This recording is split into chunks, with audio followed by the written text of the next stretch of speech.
Now, Transform Africa Summit has come to an end with no less than 8 agreements signed to help the Africa technological development and women in the tech industry. We'll be discussing this and more on today's episode. Sponsored by Bank of Kigali and brought to you by Rwanda Television, you're watching Business Digest.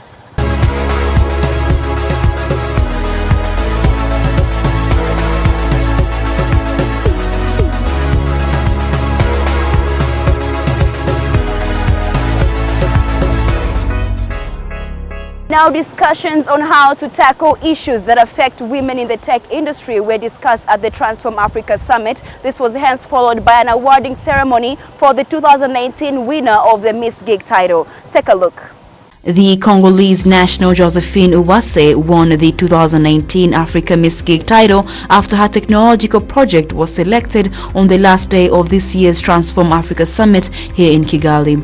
Discussions on the final day of the event were held as part of the Smart Women and Girls Summit, with panelists tackling a wide range of issues that are affecting females on the continent. The finals of the 2019 Africa Miss Gig competition featured 10 girls, 2 of them Rwandans, in a competition that featured 250 entries from 15 countries. The winner was chosen because of her project to reduce maternal deaths in Africa, but especially in the DRC, and she was awarded 3 million Rwandan francs, with the runner-up and third place finishers getting 2 and 1 million Rwandan francs respectively. Officials from Rwandan's Ministry in ICT and Innovation have noted that the Transform Africa Summit has come to an end with no less than 8 agreements signed that will help the continent's technological development efforts. This year's summit attracted more than 5,000 participants from 107 countries. Next year it will be held in Guinea. Have you noticed any shortcomings that have led to the limited number of females and girls and women in the tech industry? I think it was just stereotypes and really some mental models where people felt like these were complex fields, where they felt like these were male-dominated fields, and so not many girls were encouraged to go into these fields. But I think more and more, as we create programs like Miss Geek, as we create programs like She Can Code, as we broaden the mentorship networks that we were talking about earlier today, those stereotypes will start to break down, and we'll start to see more girls embracing and feeling comfortable with exploring some of these fields. What is your next action point as the Minister of ICT and Innovation in Rwanda to ensure that more women are being involved in ICT and technology? For a start, what we want to do is to have some very dedicated programs, and they're already existing, at least here in Rwanda. We have She Can Code, We Code, are all programs where they encourage young girls to come in, and they equip them with tools and skills that enable them to use technology to address challenges that are close and dear to their heart. And so I think as a starting point, what we want to do is how do we support the already existing programs to scale and attract more girls. I think some of them don't have more than 30 participants in one cohort at any given time. So how do we have many of them taking part in these type of training programs? The other thing that we need to do, we recently launched the Rwanda Coding Academy program. And as a first step, what we did was to make sure there was a 50-50 balance between the number of girls and the number of boys that were going into the program. So we need to see more and more of those, and then very specifically going to some of these girls' schools and really being deliberate about creating programs and mentoring them, creating awareness around STEM fields, and trying to get many of those girls that are in these girls' schools to really take up STEM courses for their higher learning education. Solution talk about monitoring of pregnant women. They will wear bracelets which will monitor their signs. It will send a message to the phone of the woman if there is a problem with her health, so she can call the hospital for emergency. So now that you've won and been awarded and have this maximum support, what is the way forward for your innovation and project? I'm planning, when I will return in Goma tomorrow, to start my startup, to continue developing the prototype with help of some organization like UNFPA. I can pass to the step of test, and then it will start work in my country, and in other years I can start. It can start working in Rwanda, even in many countries of Africa. Do you have any encouraging words for other girls out there who'd want to join the tech industry but something is holding them back? What kind of encouraging words would you give them?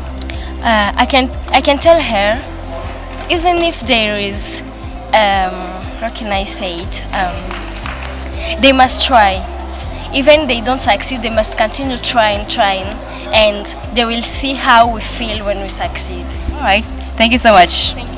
Right. You're still watching Business Digest. We still have more to come. Do stay with us.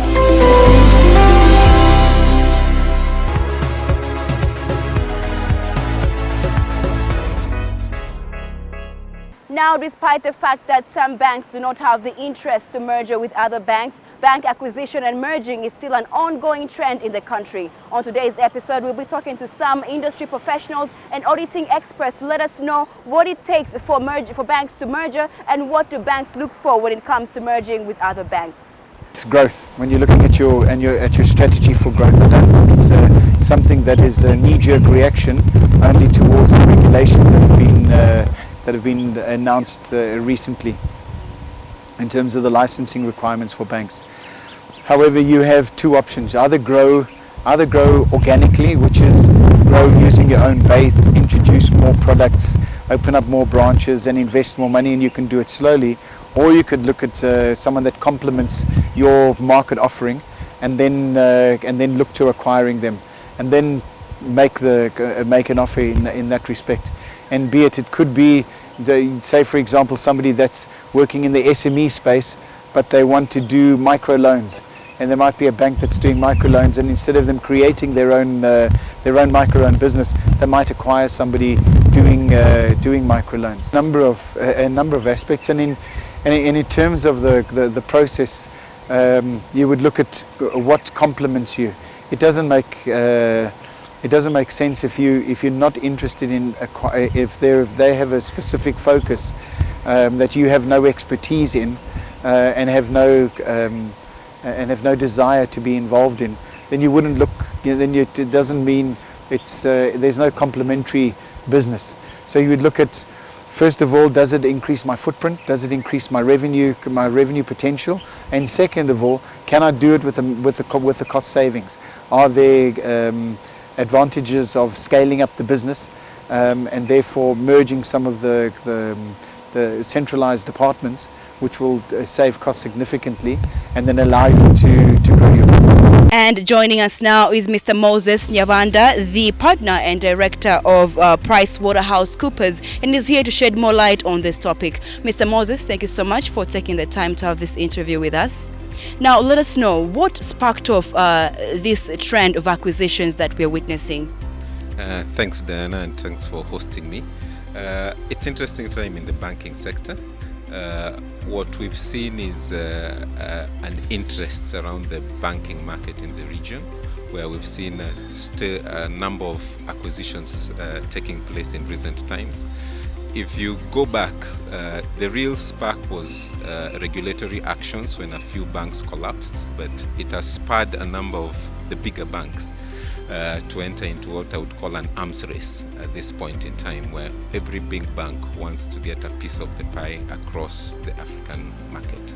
I think it's a great story, in fact, going to your last point around financial inclusion, because what will happen, will end up with bigger banks with better capacity, ability to undertake bigger deals, so we'll be able to finance a number of our big projects from this consolidation, but also from a financial inclusion. We are getting banks which have experienced what we would call the digital transformation, so banks which have a lot of depth around mobile technology, how to attract, I would say, the unbanked population. So a good time for customers as well as the banks. What are among the factors that are being considered by buyers when it comes to the acquisitions? The thing that a buyer first considers is, will I get my money back? So Rwanda is attractive in terms of that proposition, in that it's setting up its financial sector. It's a strong financial sector, but in addition to that, it provides opportunity for growth. So one of the things we haven't seen getting really deep in this market is for example, lending through mobile banking, deposit taking through mobile banking, which people are seeing as a great opportunity to take advantage of. Brief us a little bit on the steps and procedures that the buyers have to go through in the acquisition process. Okay. So the first step someone is to look at a target and say, what are the qualities of this target? Does it give me access to the market? Is it a big enough player? Does it have the reach that you're looking for? After you've credentialized what your target is, the next is to go through a series of regulatory processes. So the key regulatory process is to get the National Bank of Rwanda to give you approval, but also if the acquiring bank is not based here, then also to get approval from your home regulator. Subject to that, then you also must get approval from your shareholders to proceed with the deal. Thank you so much, sir, for all the information you've shared with us. Right. You're still watching Business Digest. We still have more to come. Do stay with us.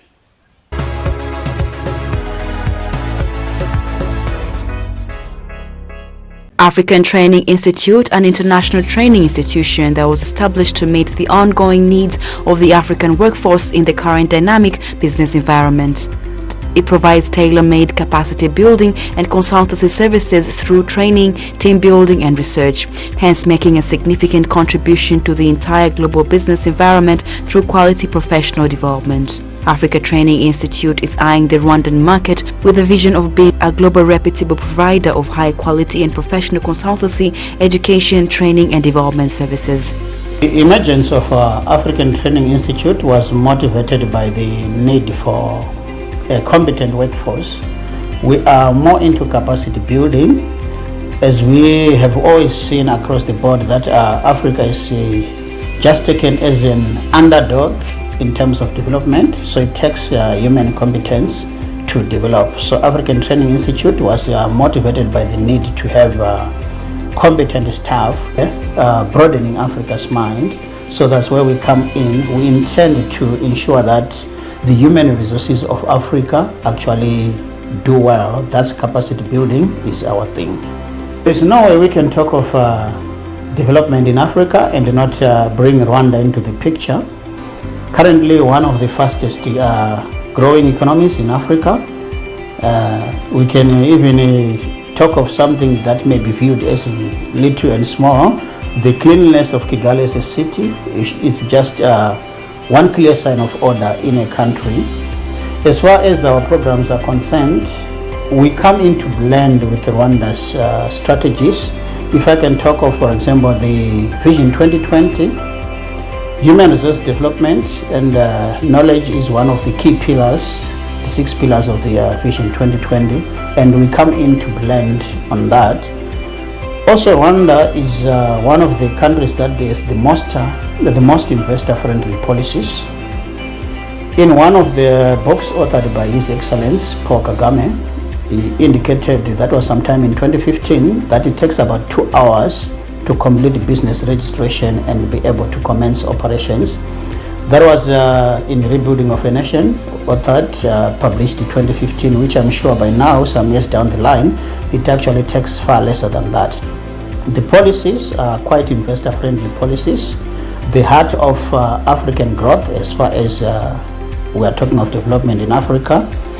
I can also talk of the Economic Development and Poverty Reduction Strategy, DPRS2 of Rwanda, blending it with the Vision 2020. We have various programs that are more focused on poverty eradication, and as the 6 pillars I indicated earlier on, human resource development. So we come in to blend the EDPRS and the Vision 2020 of Rwanda, thereby ensuring that the human resources of Rwanda are in a position to match the strategies and policies set by the government. It is about protocol and diplomacy, which actually deals between a state to state, an organization represented in another country.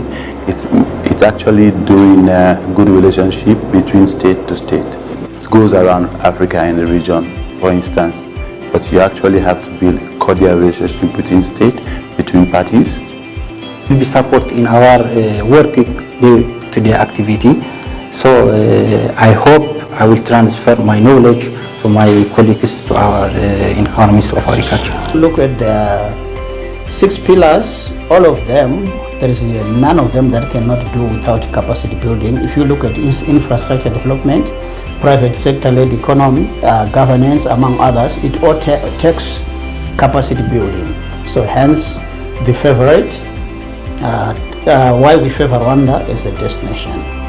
Programs, we do have various IT-related courses which come in actually to support the digitalization of Rwanda as an economy. We are of the understanding that Rwanda is fastly moving into the digital world. Hence, we have various programs such as Human Resources Information Systems, Electronic Records Management, IT Strategy and Information Management, Forensic Auditing, IT Security and Cybercrime Prevention, and all other various IT programs that support the digitalization of Rwanda. For example, we are of the understanding that Rwanda is making almost all government services accessible online, hence we actually come into blend on that.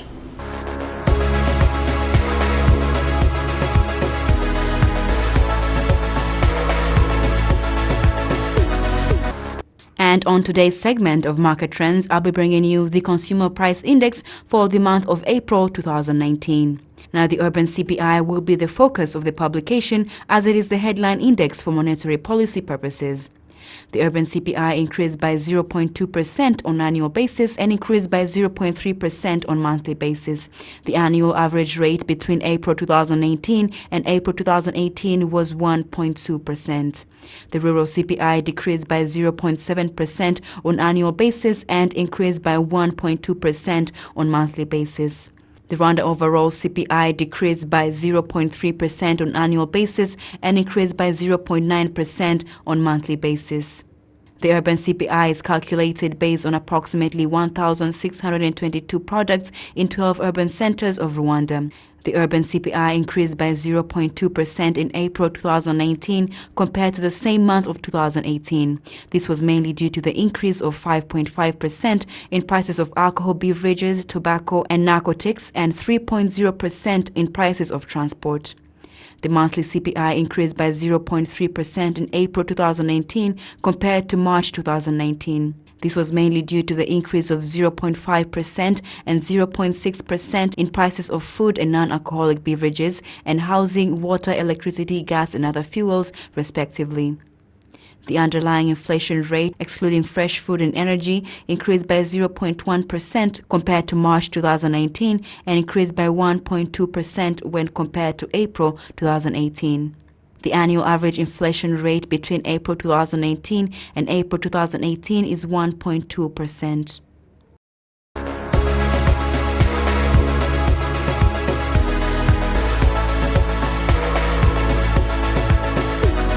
Now we have come to the end of this week's episode, but don't forget to catch up with us again next week, same time, same place. I want to give a big thanks to our sponsors, Bank of Kigali. My name is Dana Iriza, and goodbye.